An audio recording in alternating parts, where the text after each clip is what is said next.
Udumo kuNkulunkulu kweliphezulu nokuthula emhlabeni kubantu abathokozelwa nguye. Kubaba uNsibanda okubingelelayo ndlalifa izulu.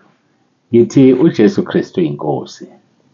Siyambonga uNkulunkulu wethu kakhulu, siyamdumisa ukuba sikwazi ukuhlangana futhi namhlanje ngale ndlela. Nkulunkulu udumo lonke lumfanele. Izikhathi zingakabibikho namanje kuze kube phakade. Ngoba uyena yedwa owembetha amandla njengengubo. Wembetha inkazimulo. Uma yenza izindlu zakhe, imshayo yazo uyibeka phezu kwamanzi. Uhamba ngenqola engamafu. Uhamba ngamaphiko omoya. Wenza ikhonzi zakhe zibe ngamalanga bomlilo, enza ingelosi zibe imimoya. Walikhuza ulwandle, lwehla, lwenyuka iy'ntaba, kade lumboza umhlaba, lwaze lwama walibekela umngcele wathi lungeqela. Isimanga lesi. Uthi uma ibheka umhlaba, uzamazame. Athi uma ithinta iy'ntaba, zithunqa umlilo sithi ivolcano. uNkulunkulu esimkhonzayo loyo, ungumlilo oqothulayo. Wenza ikhonzi zakhe zaba imililo eqothulayo. Uzayithola le ndaba ufunda iHubo 104, uzayithola le ndaba esengixoxa leyona imfushane. iHubo 104 ligcwele yona in details. Siyambonga-ke uNkulunkulu wethu kakhulu, siyamdumisa ngoba akekho ofana naye. Usiphila usuku lwanamhlanje futhi kuba siphinde sizoshera, siyasabelane izwi lakhe ngoba lingukuphila. Uthi izwi lami engilikhulumayo lingumoya, lingukuphila. Hayi ukuthi sikhuluma umoya emoyeni, sikhuluma ukuphila, kodwa sikhuluma sikumoya. Izwi likaNkulunkulu-ke lelo. Ngiyafisa-ke ukuthi sikhumbuzane, sikhuluma ngani, ngoba namhlanje usuku lomgqibelo, inkonzo elandelayo mhlawumbe senoyithola Tuesday, ngoba ngizobe ngingekho ngokugcinwa inkosi ngesonto.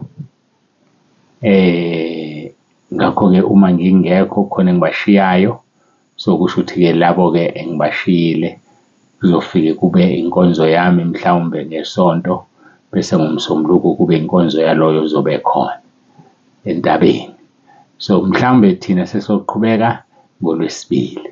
Sikhuluma-ke la ngongenamthetho, ongakwazi ukwambulwa ngoba kukhona umvimbile okufanele agudluzwe ukuze ambule ongenamthetho. Inkosi uJesu yomqeda ngomoya womlomo wayo. Umoya womlomo kaJesu yiwuphi lo moya lo? Inkemba eyizwi likaNkulunkulu. Hayi, inkemba yakho ikhipha la izwi likaNkulunkulu. Siyambonga-ke uNkulunkulu wethu, siyamdumisa, usiphile lawo mandla. Nathi usinikile le nkemba ebukhali kunenkemba eyisikanhlangothi zombili. Liphilile izwi lakhe, linamandla, ligijima ngaphezu kombane, lidabula umlilo, lidabula amanzi. Uthi uma elithuma libakhulula abantu emathuneni, iHubo 107 verse 20. Izwi lakhe linamandla, uyadala ngalo, asuse angakufuni ngalo, uyakhuluma nje kuphela kuvele kwenzeke. Oh, what a mighty God we serve. Mkhulu kangakanani uNkulunkulu wethu esimkhonzayo. Tshela inkinga yakho ukuthi ukhonza bani, izovela inciphe ibaleke isuke. Tshela inkinga yakho, itshela iproblem yakho, izoxazululeka. Hayi, asiguqe sikhuleke sisondele kuNkulunkulu wethu.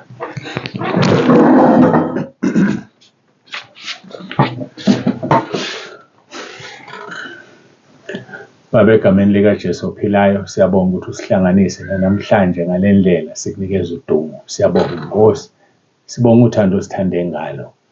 Ngiyazi Nkosi khona abaripotile abasemkhosini. Ngiyacela ukuthi ube kanye nabo, ubabusise. Ngiyakhuleka Nkosi ukuthi besesemkhosini ubanike lokho abakudingayo. Ngikhulekela Nkosi nabaletha abantu endlini yakhe engcwele, ekhaya lezwi. Ngiyacela ubabusise ngamunye ngamunye. Ngiyakhuleka Nkosi mase bengenile bangaphumi ngaphandle kwamadodana okulahlwa. esingawazi-ke thina sowena. Siyabonga Nkosi kakhulu ngalo msebenzi omkhulu ngale ndlela. Akekho umuntu ongakwazi ukwenza lo msebenzi engenawe. Akekho umuntu ongakwazi ukwenza lezi zinto engenawe. Siyabonga Nkosi kakhulu. Ngibonga amandla onginikeze wona njengoba leshizwe Philip chapter 4 verse 13 athi umpostoli wakho uPaul nginamandla okwenza konke ngayo ngiqinisayo. Ngisho njalo nami Nkosi mangiwubheka ngiyawubona ukuthi angilutho, ngiyini mina ukuthwala umsebenzi omkhulu kangaka. Kodwa uyangilekelela, uyangisiza, uyangihola kuwumsebenzi uhambe ngendlela.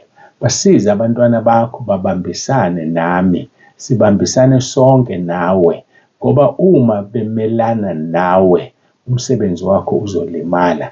Igazi labantu abafuna ekhaya lezwi libuzwe kubona. Igazi labantu abafuna entabeni endlu kaJehova libuzwe kubona. Sisizeke Nkosi, sikhonze ngobungcwele, sihambe ngobungcwele, sihambe eqinisweni lakho, sikunikeza udumo. uJesu Kristu uyinkosi. Amen.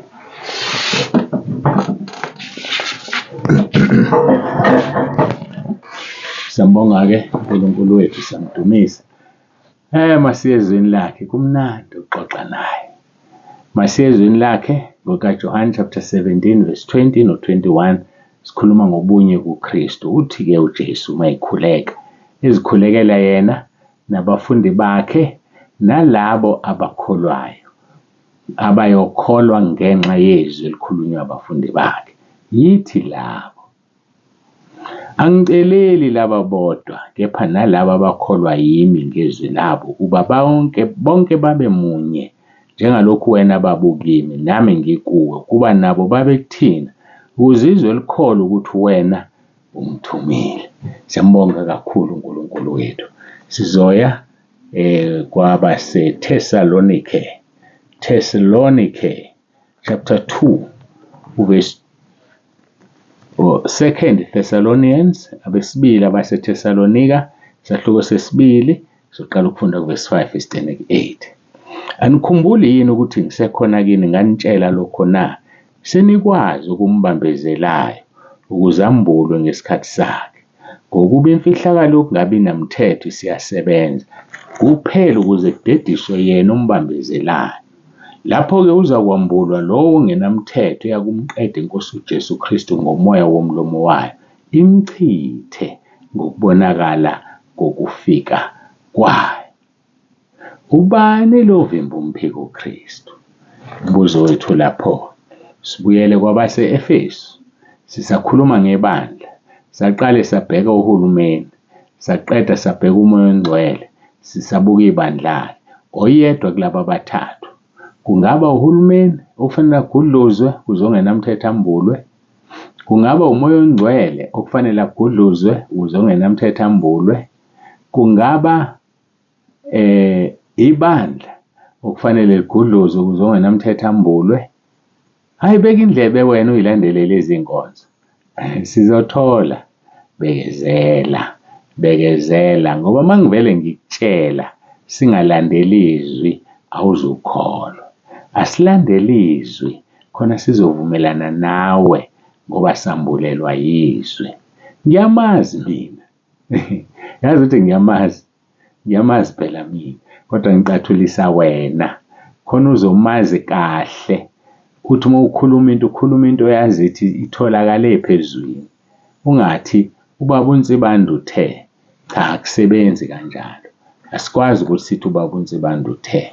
Ake sizameke sihambe ngendlela efanele. Kuzosisiza lokho ukuthi sihambe ngendlela uNkulunkulu ayifunayo. Sizifunele ezwini, sizitholele ezwini. Abase-Efesu chapter 6 izolo sidine sikuverse 18. Ake siwubheke. Ngokukhuleka konke nokunxusa, nikhuleka ngezikhathi zonke ngomoya. Kulokho nilinde ngesineke sonke nangokunxusela abangcwele bonke. Siyalinda bafowethu ngesineke sonke. Sisalindile sinxusela bonke abangcwele. Asikhulekeli thina sodwa. Asikhulekeli ibandla lethu ngoba sinalo ibandla. Asikhulekeli abazalwane esikhonza nabo kuphela. asikhulekeli abazalwane base-KZN noma base-Gauteng noma bakuphi. Asikhulekeli abazalwane base-South Africa kuphela, sikhulekela umhlaba wonke la kunomzalwane okhonza uJesu ngeqiniso, ngoba ungcwele siyamkhulekela. Sikhuleka silinda ngesineke ngoba izinto zikaNkulunkulu ziyalindwa.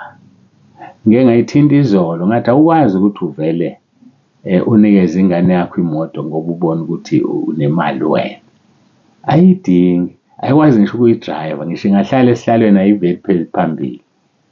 Yayibona loo nto? Ungayithengela-ke uma uyithengela ukuthi cha bazoyidrayiva bayise esikoleni, eyayo, kodwa yona ayikwazi ukuyisebenzisa.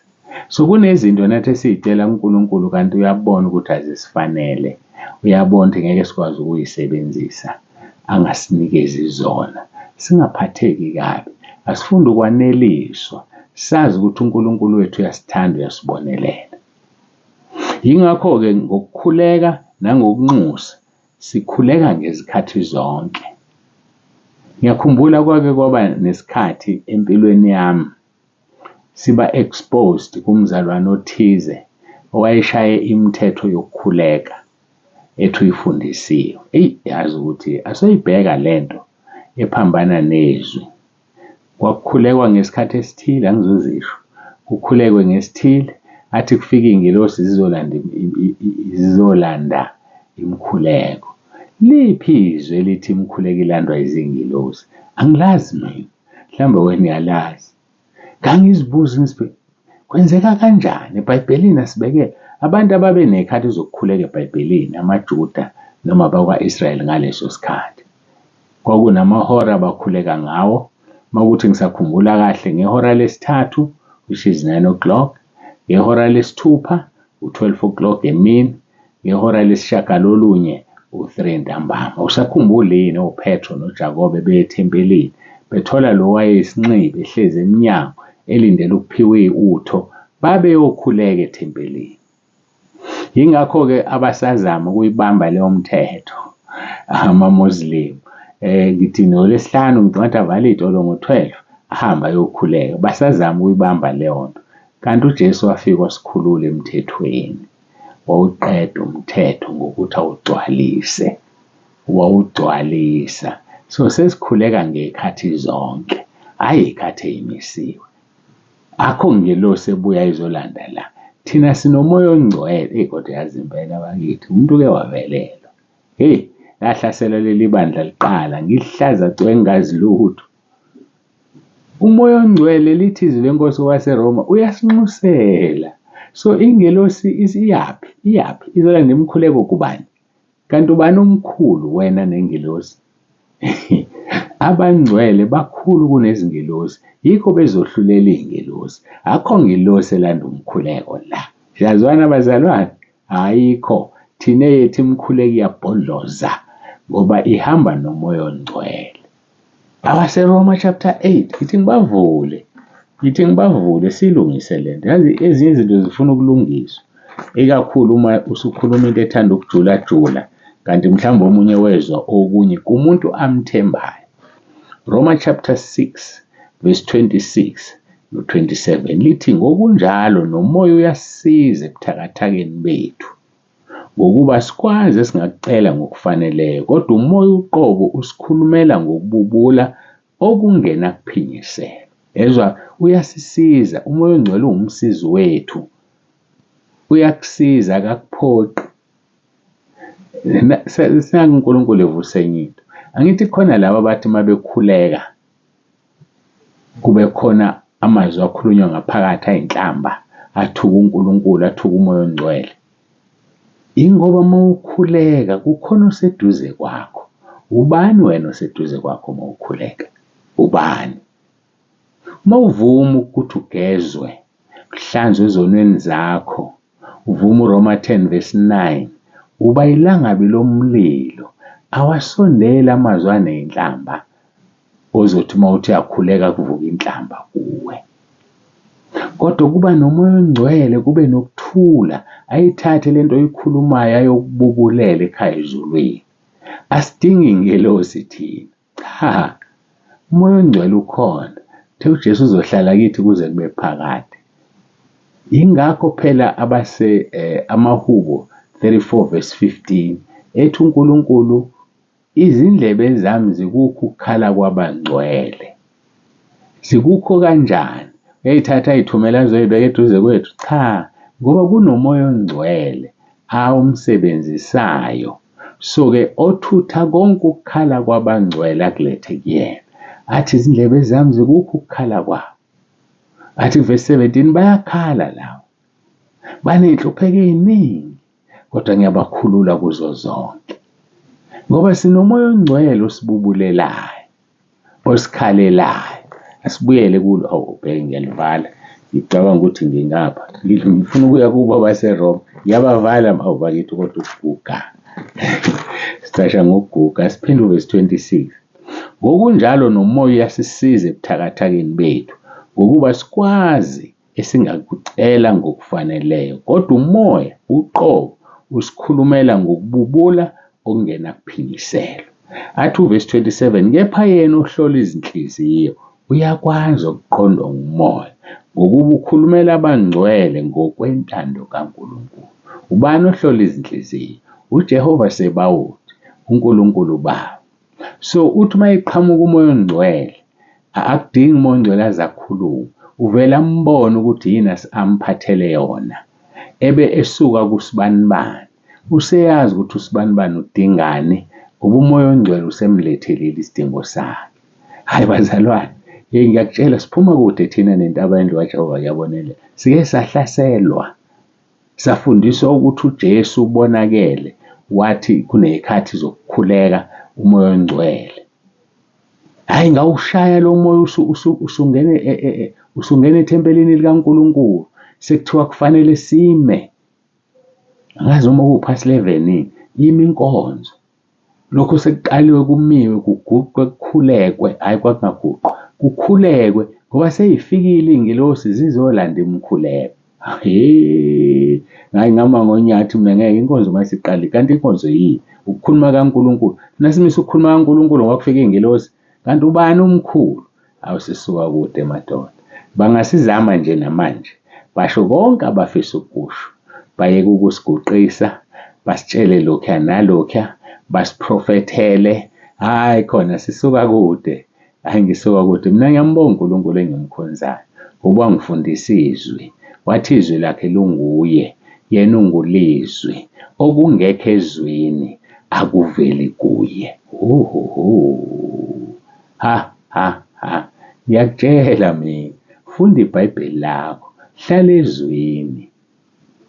Muhle umuntu onento angayezwa ezwini asho.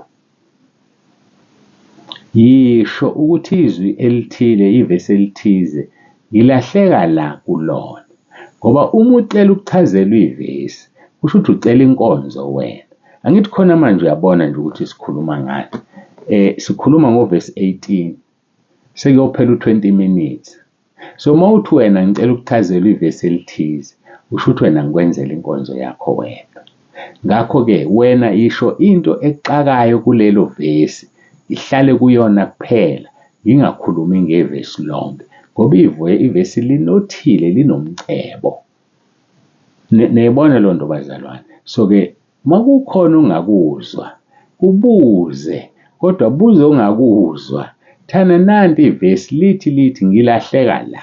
Hhayi uvele uchazelwa lonke ivesi. Ngiyazi-ke khona kade bekusho, akubona bodwa, lo moya yikho intede ngisho. Uma kwenzeka into ekhaya lezwi, ivele ibe umoya. Mangakutshela ukuthi bangaki abantu abaqhamuke becela ukuchazelwa amazwi ngesikhathi esicishe sifane ney'nsuku ey'landelana eduze, uyabona ukuthi kunesidingo lento ukuthi uyi-address egruphini ukuze abantu bezwe bafunde. Kunezinto okufanele sizi-address egruphini, abanye-ke bese benga-understand. Kanti sizi-address egruphini ngoba sekuvele kwangena umoya othize uza nento eyodwa efanayo. Siyambonga kodwa uNkulunkulu wethu ngoba phezu kwakho konke lokho usasihola odwendweni lokunqoba. Siyanqoba nokunqoba ngaye wasifelayo esiphambanweni. Noma ziqhamuka izimpi, kodwa siyanqoba. Makabonge uNkulunkulu. Ngiyambonga mina uNkulunkulu ebudaleni bami, ekugugeni kwami, wangibiza wanginika ivangeli eliphilayo. Ngoba nabaphethe elingaphili, abanye babo abathandi, kanti abanye-ke bakwenza ngenhloso. Umvuzo wabo sebewutholile, kuphela nje ukulindela. Sho njalo uMahebheru 10 verse 26 no-27 ufunde. Khona into abayilindele, angisezisho sengizothula, kodwa kunento abayilindele abasuka ngamabomu eqinisweni.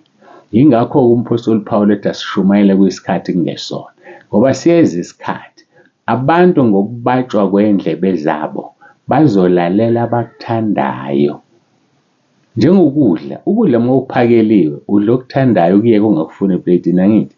Namanje-ke kwenzeka into efanayo, kodwa thina sithi siyambonga uNkulunkulu. uJesu Kristu inkosi. uJesu Kristu inkosi. uJesu Kristu inkosi. Angithandaze simbonge uNkulunkulu. Baba uNsibande obehlezi nawe kulesi siqiki estudio 3.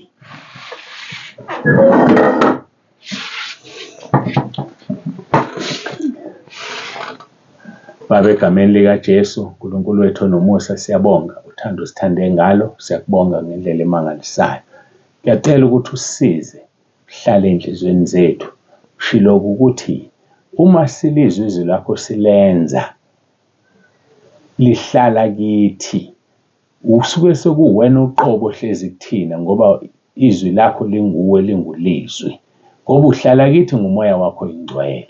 Sisizeke Nkosi silenze, ngoba ilokho kuzosiphumelelisa.